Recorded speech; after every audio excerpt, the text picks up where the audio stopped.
the President's remarks at the ceremony celebrating the centennial anniversary of the founding of Boston College. From Alumni Stadium on the campus of Boston College, April 20th, 1963. Father Walsh, Your Eminence, Governor Peabody, members of the faculty, ladies and gentlemen. It is a great pleasure to come back to a city where my accent is considered normal.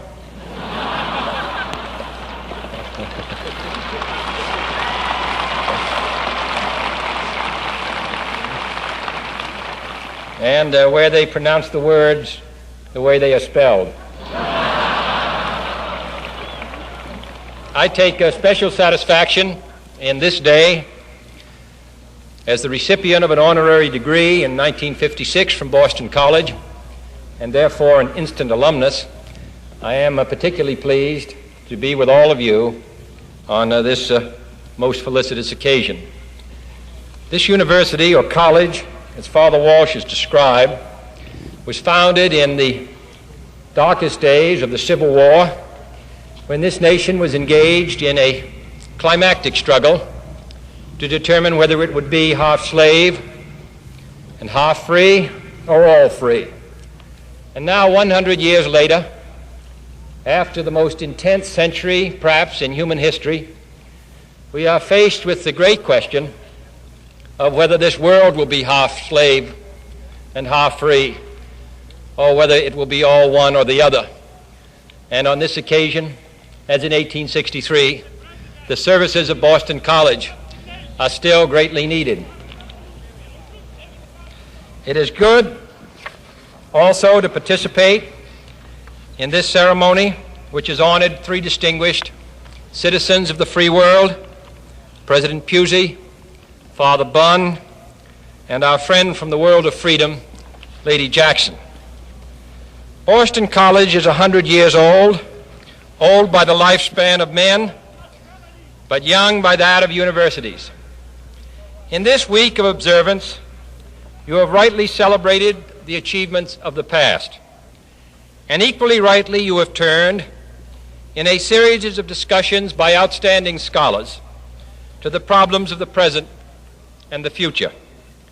Learned men have been talking here of the knowledge explosion, and in all that they have said, I am sure they have implied the heavy present responsibility of institutions like this one. Yet today I want to say a word on the same theme, to impress upon you as urgently as I can the growing and insistent importance of universities in our national life. I speak of universities because that is what Boston College has long since become. But most of what I say applies to liberal arts colleges as well. My theme is not limited to any one class of universities, public or private, religious or secular.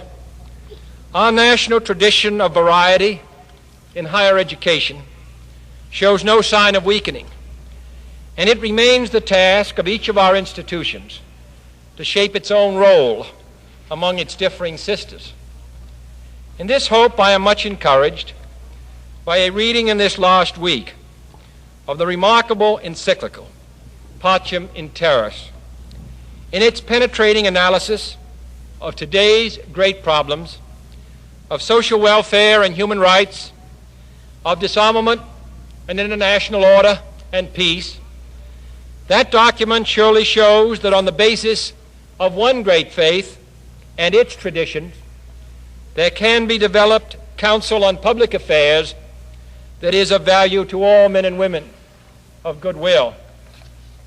As a Catholic, I am proud of it, and as an American, I have learned from it. It only adds to the impact of this message that it closely matches notable expressions of conviction and aspiration from churchmen of other faiths, as in recent documents of the World Council of Churches, and from outstanding world citizens with no ecclesiastical standing. We are learning to talk the language of progress and peace across the barriers of sect and creed. it seems reasonable to hope that a similar process may be taking place across the quite different barriers of higher learning. From the office that I hold, in any case, there can be no doubt today of the growing meaning of universities in America.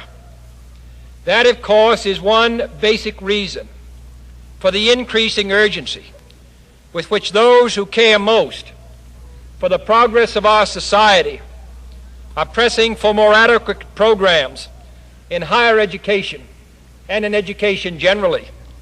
It is for this reason that I urge upon everyone here and in this country the pressing need for national attention and a national decision in the national interest upon the national question of education.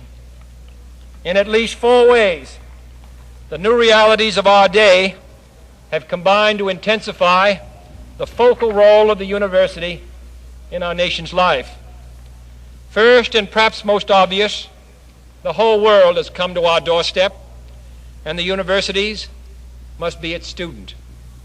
In the strange geometry of modern politics, the distant Congo can be as close to us as Canada, and Canada itself is worth more attention than we have sometimes given. Cultures not our own press for understanding. Crises we did not create require our participation. Accelerating change is the one universal human prospect. The universities must help. Second, there is indeed an explosion of knowledge, and its outward limits are not yet in sight. In some fields, progress seems very fast.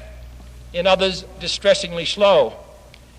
It is no tribute to modern science to jump lightly to the conclusion that all its secrets of particle physics, of molecular life, of heredity, of outer space, are now within easy reach. The truth is more massive and less magical. It is that wherever we turn, in defense, in space, in medicine, in industry, in agriculture, and most of all in basic science itself, the requirement is for better work, deeper understanding, higher education. And while I have framed this comment in the terms of the natural sciences, I insist, as do all those who live in this field, that at every level of learning there must be an equal concern for history, for letters, and the arts, and for man as a social being in the widest meaning of Aristotle's phrase. This also is the work of the university. And third, as the world presses in and knowledge presses out, the role of the interpreter grows. Men can no longer know everything themselves. The 20th century is no universal man. All men today must learn to know through one another, to judge across their own ignorance, to comprehend at second hand. These arts are not easily learned. Those who would practice them must develop intensity of perception, variety of mental activity, and the habit of open concern for truth in all of its forms. Where can we expect to find a training ground for this modern maturity, if not in our universities? Fourth and finally, these new requirements strengthen still further what has always been a fundamental element in the life of American colleges and universities, that they should be dedicated to the nation's service. The phrase is Woodrow Wilson's, and no one has discussed its meaning better. What he said in 1896 is more relevant today than ever before, and I close with a quotation from him. I offer it to you with renewed congratulations, and in the confident hope that as the second century opens, Boston College will continue to respond, as she did in her beginnings, to the new needs of the age. It is not learning, said President Wilson, but the spirit of service that will give a college place in the public annals of the nation. It is indispensable, he said, if it is to do its right service, that the air of affairs should be admitted to all of its classrooms. The air of the world's transactions, the consciousness of the solidarity of the race, the sense of the duty of man towards man, the promise and the hope that shine in the face of all knowledge. The days of glad expansion are gone. Our life grows tense and difficult. Our resource for the future lies in careful thought, providence, and a wise economy. And the school must be of the nation. Boston College for 100 years has been of the nation, and so it will be for the next 100.